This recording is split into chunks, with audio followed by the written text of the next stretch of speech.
ആറാം ക്ലാസ്സിലൊക്കെ പഠിക്കുന്ന സമയത്ത് എനിക്ക് വിക്ക് ഉണ്ടായിരുന്നു. അതായത് സംസാരിക്കുന്ന സമയത്ത് പറഞ്ഞിട്ട് ഞാൻ പറയുന്ന കാര്യങ്ങൾ ആർക്കും മനസ്സിലാവില്ല. എനിക്ക് ഭയങ്കരമായിട്ട് വിക്ക് ഉണ്ടായിരുന്നു. അപ്പൊ എന്റെ അധ്യാപകൻ എനിക്ക് പറഞ്ഞു തന്നൊരു ഒരു കാര്യമുണ്ട്. നിനക്ക് വിക്കുള്ളത് കൊണ്ട് തന്നെ നീ സംസാരിക്കാൻ പേടിക്കുന്നു. അതുകൊണ്ട് തന്നെ നിനക്ക് ഒരു സഭയുള്ള സ്ഥലത്തൊക്കെ സംസാരിക്കാൻ ഭയങ്കരമായിട്ട് പേടിയുണ്ട്. നിന്റെ പേടി എന്ന് പറയുന്നത് തീർച്ചയായിട്ടും എങ്ങനെ സംസാരിക്കും, ആൾക്കാരെന്ത് വിചാരിക്കുന്നതിനെ കുറിച്ചിട്ടാണ്. അപ്പം നീ ഇങ്ങനെ വിചാരിക്കും തോറും നിന്റെ പേടി കൂടിക്കൊണ്ടുവരും. ആ പേടി ഒഴിവാക്കണമെങ്കിൽ ഒരേ ഒരു കാര്യം ചെയ്താൽ മതി, ഏറ്റവും ഫാസ്റ്റ് ആയിട്ട് ആക്ട് ചെയ്യാം.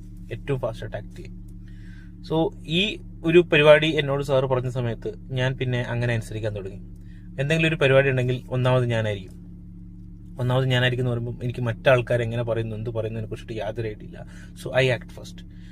ഇങ്ങനെ ഞാൻ കണ്ടിന്യൂസ് ആയിട്ട് ചെയ്ത സമയത്ത് ഡെഫിനറ്റ്ലി ആ ഒരു വിക്ക് എന്ന് പറഞ്ഞത്, ഇപ്പൊ നിങ്ങൾ സംസാരിക്കുമ്പോൾ നോക്കിക്കോ, എനിക്ക് വിക്കില്ല, കംപ്ലീറ്റ്ലി മാറി.